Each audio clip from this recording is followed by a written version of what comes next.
Well, hello there, friends, and welcome to another live edition of Syracuse Sports.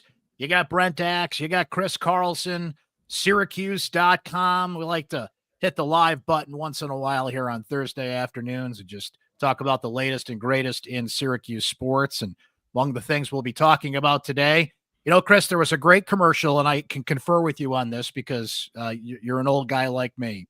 The great commercial from back in the day. Where's the beef? Right? Yep.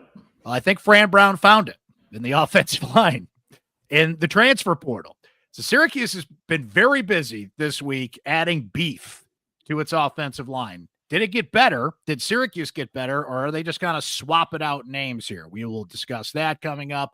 The 2025 NFL draft is in the books, and Syracuse had 4 players selected. They had about 7 more that will be in camps over the next few months as undrafted free agents as well. Very fruitful NFL draft season for Syracuse. What's 2026 looking like in that department? And we'll bring in Memorial Day Chris for a question about Syracuse Lacrosse, as they, I think, are in the tournament, but we'll find out Sunday night, Chris. And there's a couple bid thieves out there that need to lose for Syracuse. So we will get into that coming up. Let's start with the offensive line, though, Chris. And just a reminder for those of you out there, I'll go through it quickly here. It's been a very busy week and a very busy portal season for Syracuse in that department. Added to the roster, TJ Ferguson, Florida State, 6'4", 328. He was a top 60 prospect out of high school. He started 7 games for Florida State last year, played nearly 500 snaps, all at left guard. Did have a PFF grade of 42.6, which isn't great. He has 1 year of eligibility. Zach Rice, North Carolina, 6'5", 305. North Carolina, 5-star prospect in 2022. Played just 44 snaps, offensive snaps for North Carolina. Also played on special teams. Austin Collins of Louisville was their first signing out of the portal.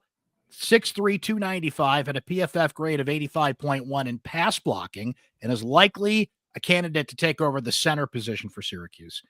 Then there's Kam Pringle, 6'8", 336, big boy, one of the top transfer tackles currently available in the portal, the current rankings. I need to stress that. 4-star prospect, top 180 player, and he has 4 years of eligibility left. It's a nice little haul for Syracuse, Chris. And you're talking about South Carolina, North Carolina, Louisville, Florida State. Big name programs. So did the offensive line get better? Or is Fran Brown just finding the best available players, to use that term again, in the portal? So I am not smart enough to know, right? And I don't know that anybody is. Well, some people are, right? Fran Brown probably is. Hopefully the Syracuse coaches are. But one thing that is clear, right? They brought in size. Yes. And they brought in guys with really strong high school pedigrees who have not shown it in college yet. Yes.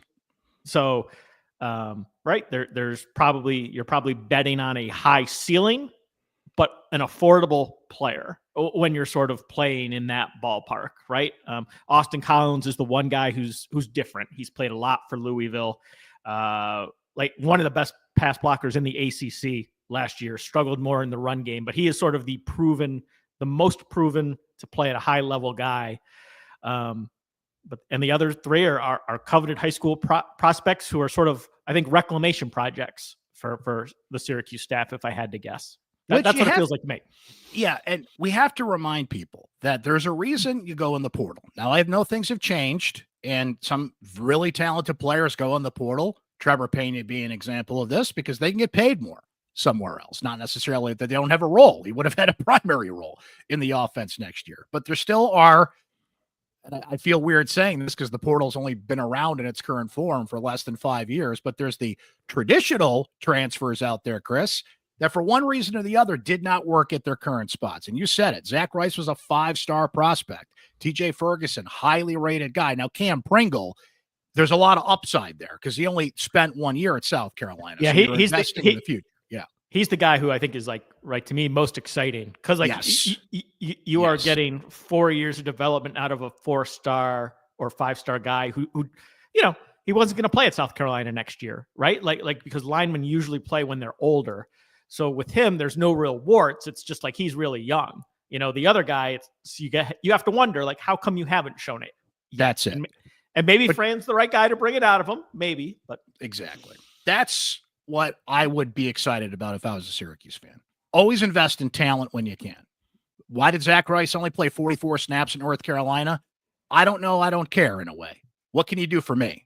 What can you do on this offensive line? They have to be cognizant of these things, certainly, but some guys just need a second chance with a second set of eyes and a different coach that can maybe bring the best out of them, right? And this is in addition to Byron Washington. This is in addition to a Nyquil Bertrand, who they brought in, and of course, who's already there. Syracuse lost, just as a reminder, out of the portal, Cody Hornsby, David Wollabaugh, Wooly Goodcare, and Enrique Cruz. A few of those guys have ended up at other spots. Wollabaugh's at Virginia. Cruz is at Kansas.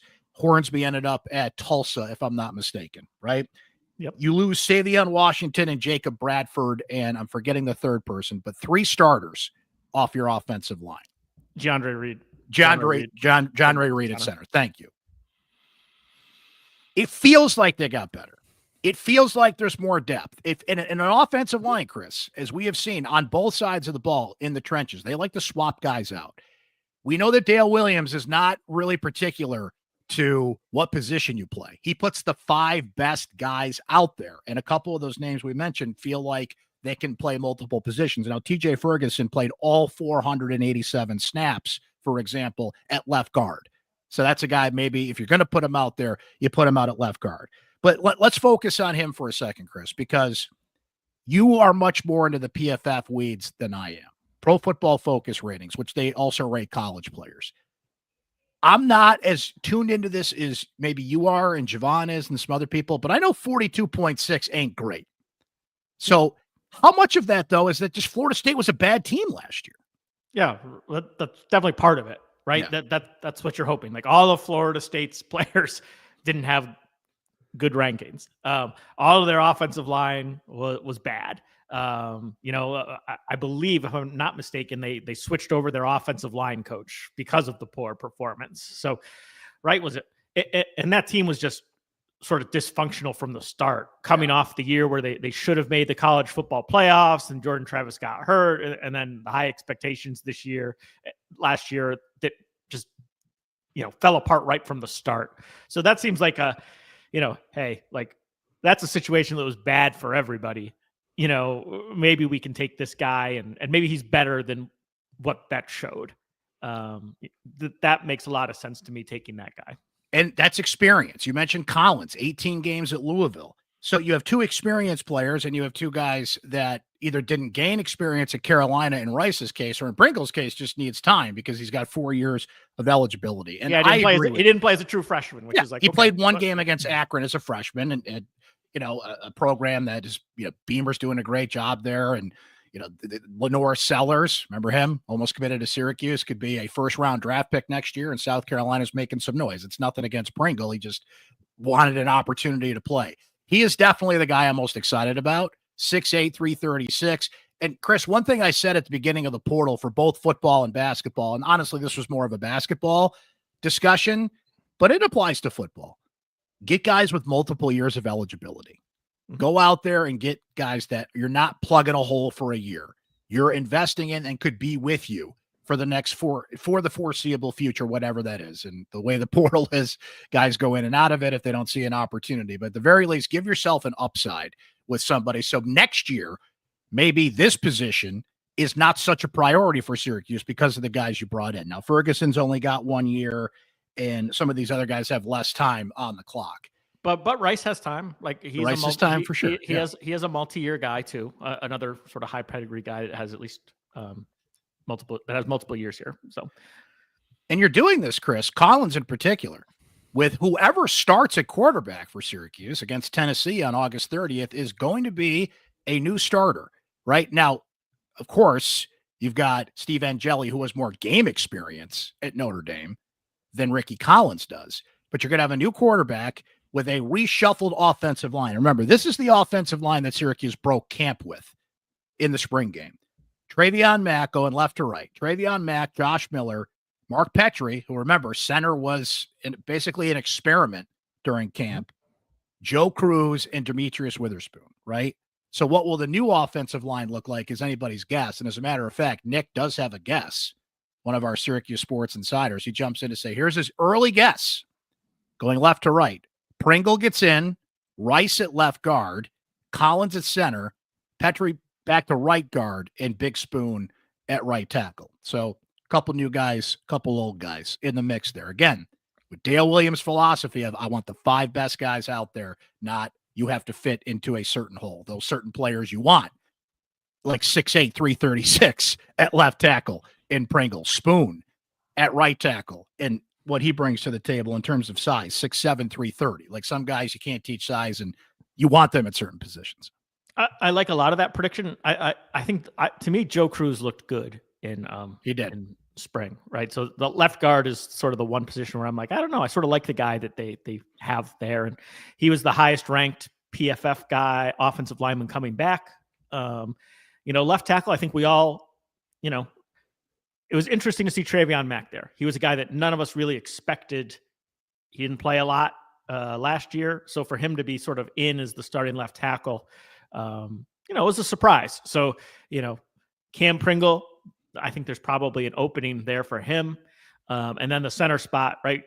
That, as we said, Mark Petrie it looked like it was going to be Dave Wollabaugh Jr. And then Mark Petrie sort of got some snaps there. So Austin Collins slipping in there is a reasonable thing to have happen there. Somebody asked me this, Chris, and I don't like to pose questions sometimes I don't have the answer to, but it's sports and it's an interesting discussion. In turning down Trevor Pena's ask, if you will, I won't say demand, right? But he wanted what would appear to be somewhere in the range between $1 and $2 million. Seemingly, yep. Did that leave money open to go get these other guys? I'm not sure if like A equals B in that case, but I don't think it hurts. Yeah, left a little more money on the table that you could go be in the conversation. And they were very aggressive in bringing in offensive linemen. There's a couple guys that visited that didn't end up committing because sorry, we got our guys, right? Which is a good problem to have if you're Syracuse, right? So I don't know that if that's a direct answer, but I think there is some correlation there, right? I mean, if you're investing $1.5 million in a very productive wide receiver, don't get me wrong, it does leave a little less in the salary cap, if you will, for other positions. Yeah, I think that's common sense, right? Fran mentioned himself, like, hey, he was making a good bit of money here, and other players were asking for some, and maybe you do that, but if they're already on campus, I don't know why if you're here, I don't know if you get a raise, right? It's like when you look for a new job, right? The bosses don't give you a raise just because they give you a job to keep you from going somewhere else. That's right. So if those players were here, I don't know that they get a lot of Trevor Pena's money. So to me, yeah, like it probably did free up money. A couple more from our Syracuse Sports Insiders while we're on this discussion from James, who says, Fran's done a great job reloading the offensive line talent, but it's a little too early to tell if there'll be upgrades at the position. How will these guys respond to culture? How will they respond to Coach Williams and the competition in the offensive line room? Will he be able to shape and learn the playbook in order to be contributing members of this team? Chris, an underrated aspect of an offensive line is they have to be in sync. And look, it's the portal era. Everybody's dealing with this, right? But from left to right, they have to be in sync. Whoever wins the center job, and it looks like Collins is the track to it, you've got somebody new commanding the offense with a new quarterback. That takes time. With Tennessee as your first game, I don't care how many reps you get in the offseason and in camp, that takes time to build. Here's what I like, though. We learned this from Dale Williams, who's just always a delight to talk to. Every day in camp, they come into the meeting, and Dale Williams essentially has the rankings. Here's where you stand as an offensive lineman, right? And if you're 7th on the list, you think you should be higher. Like, it is an open discussion every day. You know exactly where you stand and what it takes for you to crack that lineup, or in some cases, maybe I should think about moving over to this position. Maybe I shouldn't be so stuck on being a left guard. Maybe I should try this. If you want to get on the field, they're going to find a way for you to do it. And at all times, you know where you are on that list. Yeah, I do think, as much as we talk about spring being important in terms of chemistry. I do think that the coaches do some experimenting there and mixing and matching and seeing if you can play multiple positions. And they really want to narrow it down in the fall. So I do think that they certainly have time to learn the playbook. The question of how well they do it, that, open-ended, that's a great question. And he's right. That matters. All told, though, Chris, and Javon and I did a pod earlier this week. If you guys missed that, you can check it out if you're a subscriber, which you should be, on Spotify, Apple, YouTube, wherever you get Syracuse sports. We kind of did an overview of the portal itself. And somebody asked me, what was the difference between this spring and last spring? And I said, this spring felt bigger. Not that Syracuse didn't get some transfers a year ago, but to just see the conversations, Chris, of these offensive linemen in the schools they're coming from and who else they were considering. Syracuse, as of this pod, has not signed Jonte Cook, but that's a high-level prospect who does come with some off-field issues. It should be duly noted. But that's a top 40 prospect that has Syracuse on the list. A few other guys that haven't signed yet that have either visited Syracuse or had Syracuse on their list, right? Feels bigger. Proof's in the pudding. Last year was all what could be. This year they see a little bit more of what is and how they can make Syracuse that much better in that spot. It is interesting, and I wonder if there's a financial reason to this. I don't know. It'll be an interesting question. But like last year, they did a lot of work in the fall, right? Like they brought in their big name transfers in the fall. Kyle McCord, Zeed Haynes, Jackson Meeks, Fadil Diggs. Like not the fall, but after the season. After the season, right? Yeah, that window. Yep. They were not.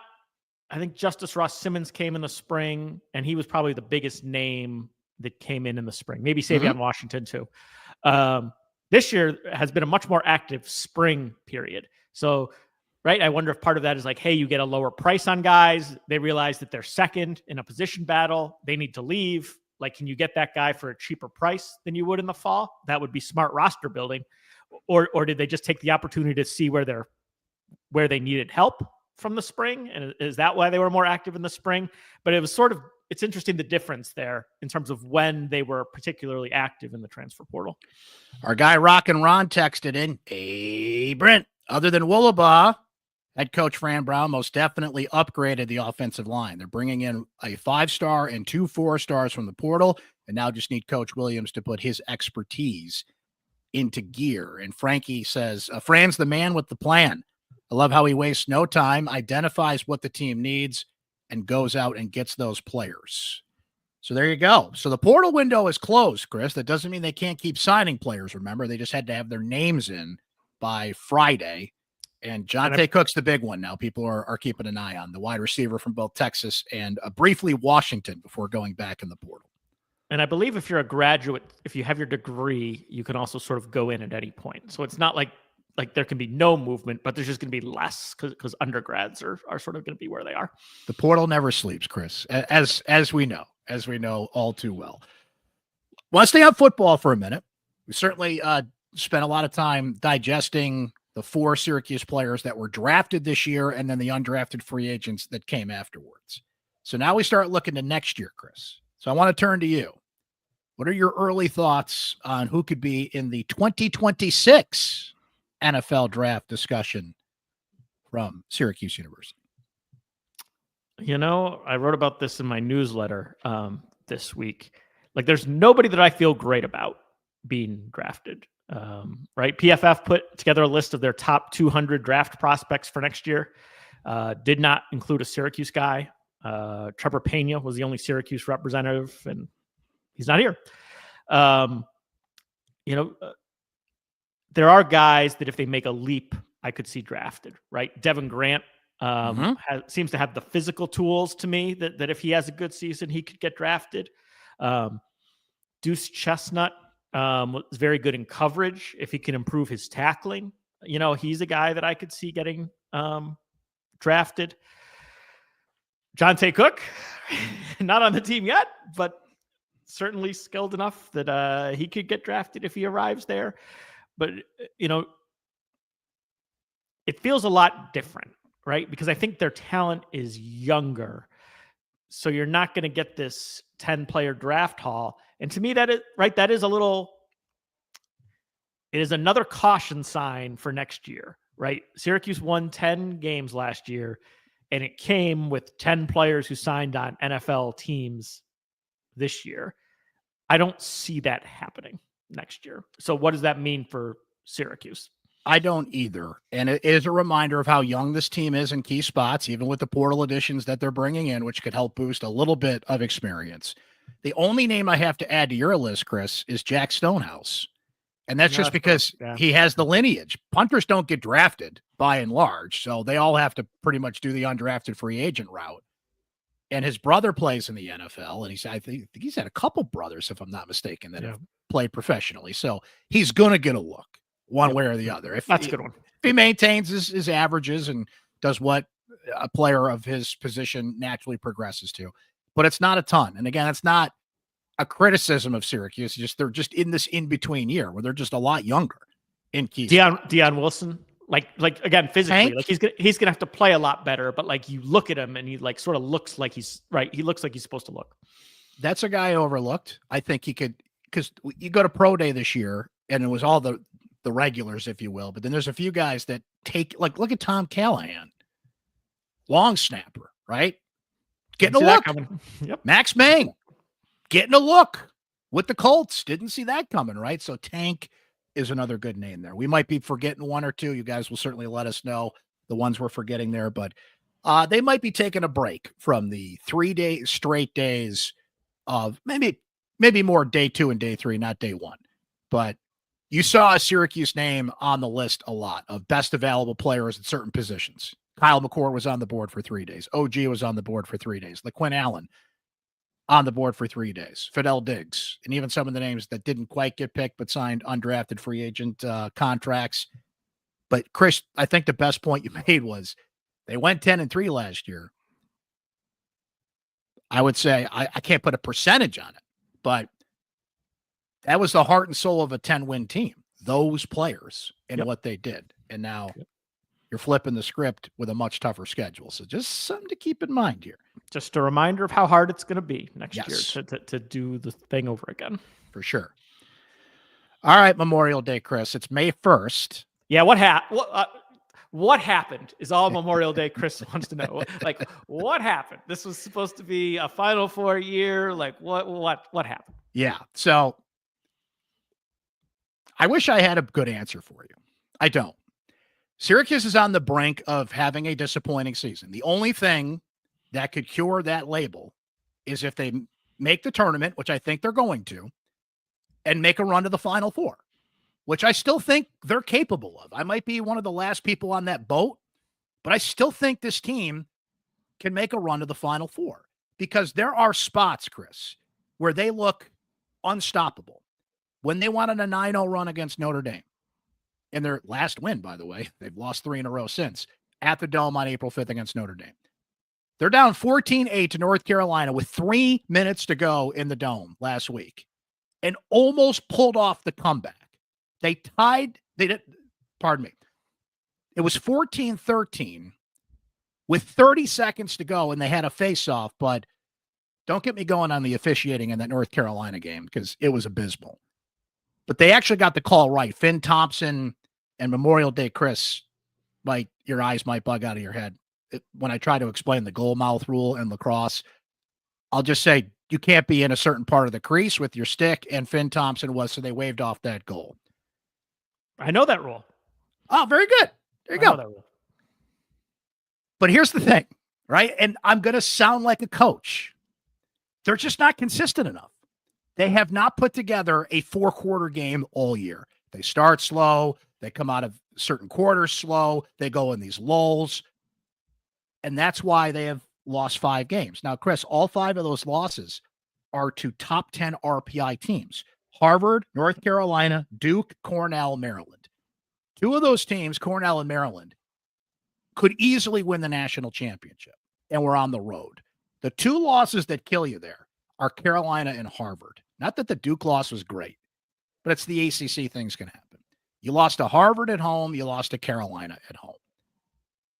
This is still a team, though, that has a high-powered offense, one of the best face-off guys in the country, I think a good enough defense, the goalie of the year in the ACC and Jimmy McCool, and they have a lot lot of juniors. That does seem like a winning formula. That's a lot. But yet, here we sit talking about a team that's lost 3 in a row. Now, this is going to sound weird to some people, but I think what is more important for Syracuse to beat Notre Dame in the ACC tournament, which is Friday at 5:00, is to get a darn win and get some momentum back, as opposed to the insurance it would provide them for the NCAA tournament.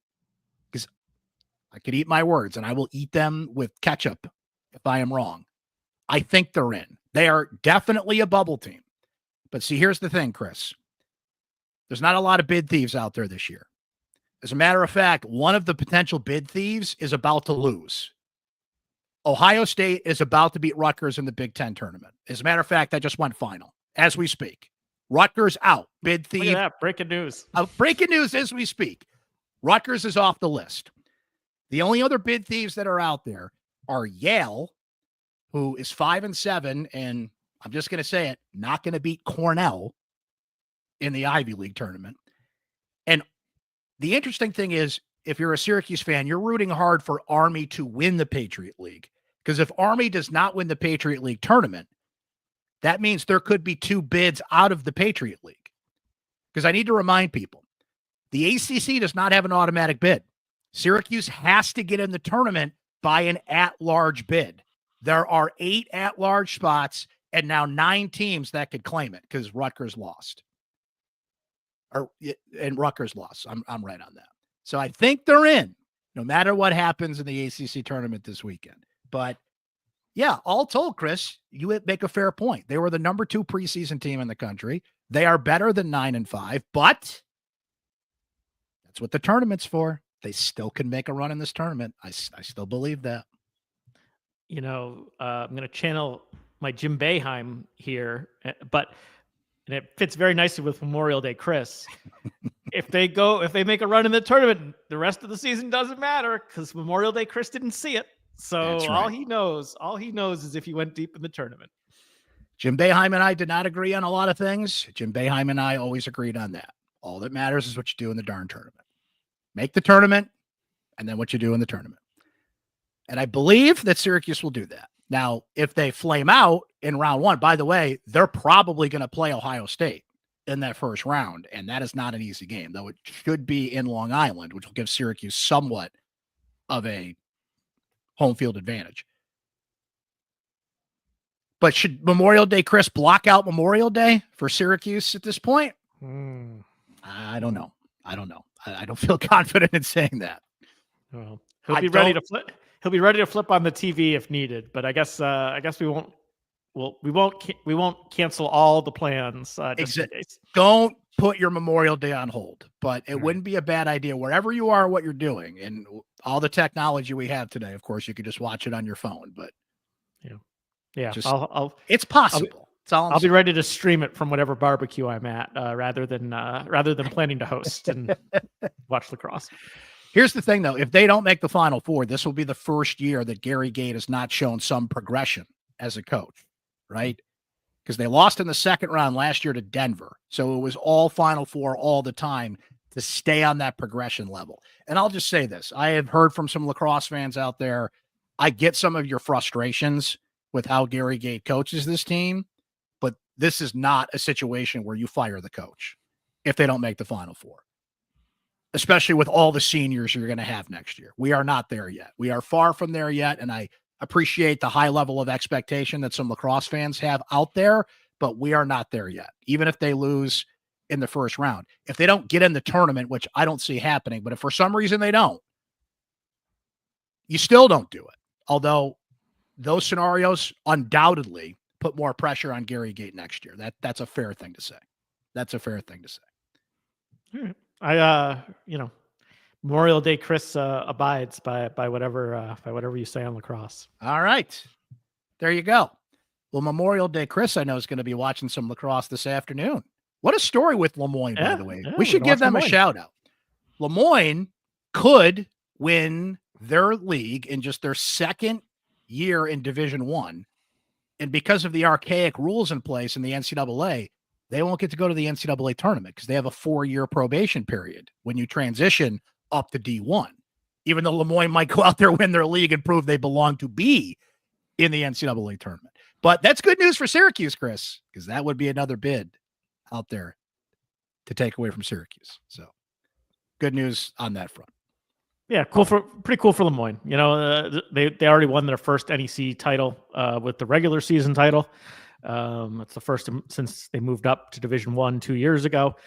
A chance to win a conference title, which, I know the NCAA tournament appearance is the cherry on top for those teams, but really they are playing for the conference banner most of the time, right? And then the trip to wherever to, usually get spanked. So, that seems to be the approach that Lemoyne is taking with. But I'll have Lemoyne lacrosse coverage tonight and then probably on Saturday. So shout out to Danny Sheehan and Lemoyne as they are continuing to kick butt up at the Division I level. All right, Chris, that's going to do it for us on this live edition of Syracuse Sports. Thanks to our Syracuse Sports Insiders, as always, for their great insight, analysis, and opinions, questions for the pod. And being a Syracuse Sports Insider gives you direct text message access to me anytime for all of those things. Just want to shoot the breeze and talk SU Sports. We can do that as well. All the information right there on your screen and in the show notes on how you can sign up to be a Syracuse Sports Insider. For now, for Chris Carlson, I'm Brent Dax. This has been a live edition of Syracuse Sports. We'll catch you next time, guys. Have a great weekend.